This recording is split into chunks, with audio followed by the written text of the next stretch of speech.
Hello!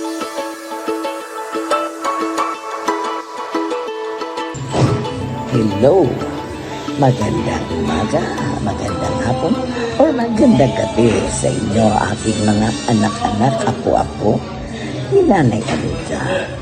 Nandito na naman para tayo, dugtungan natin ang ating mga ini-istorya, mga kwentuhan ni Nanay Anita sa inyo. Dahil natigil ako ng ilang taon, dalawa yata. Dahil alam naman ninyo sa edad ko, medyo kailangan i-overhaul ang ating mga ngatawan at meron mga maluwag na tornilyo na, meron mga kinakalawang na bagay na sa aking mga katawan. Kaya nagpahinga po ang inyong lingkod, si Nanay Anita. Pero ngayon nandito na naman po ako para sabihin sa inyo, back again na naman po.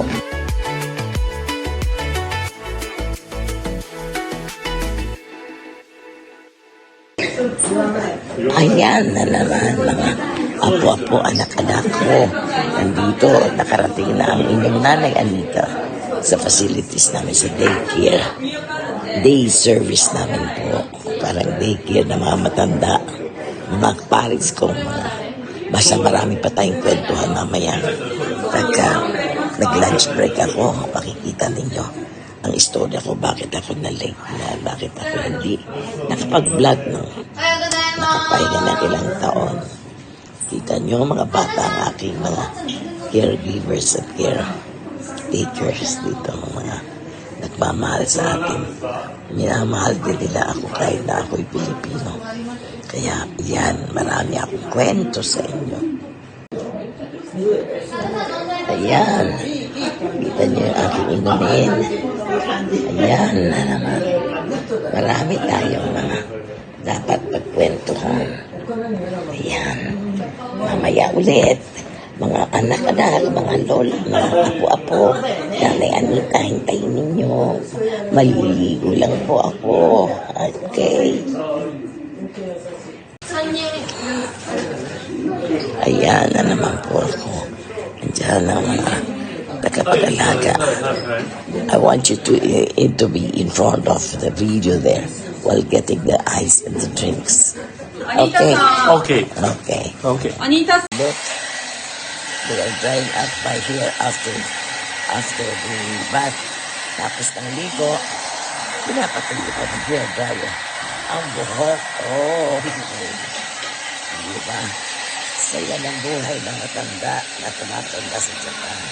Kwenta ko lahat sa inyo yan. Kwenta ko lahat sa inyo. Kwenta ko lahat sa inyo yan. Kwenta ko lahat sa inyo yan. Yan lahat. Yan lahat. Ang sarap. Ayan ang buhay natin.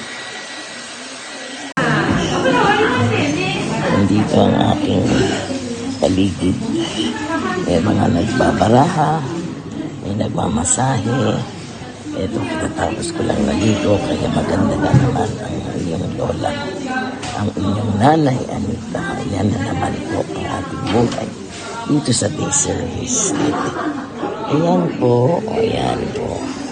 Ayan ang aming dinner room, karaoke room dun sa kabila. Ayan. Meron kaming after lunch. Mga parang exercise ng utak. They will ask you parang riddles para hulaan mo. Ano ang ibig sabihin ng mahirap.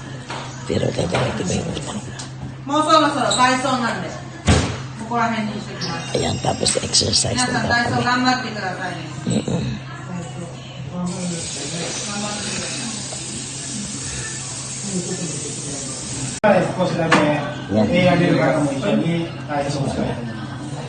Exercise na. 24歳じゃないね。はい。もうちょい。Ayan na. Nagpalit na ng caregiver para sa exercise namin. At magka-lunch na rin yung iba. Ayan na po. Start ng exercise namin. 終わって、今日から普通のね、最低はい、吸って、 Ayan. 吐いて。 Start na. はい、じゃあ、右向き10回いきます。せーの。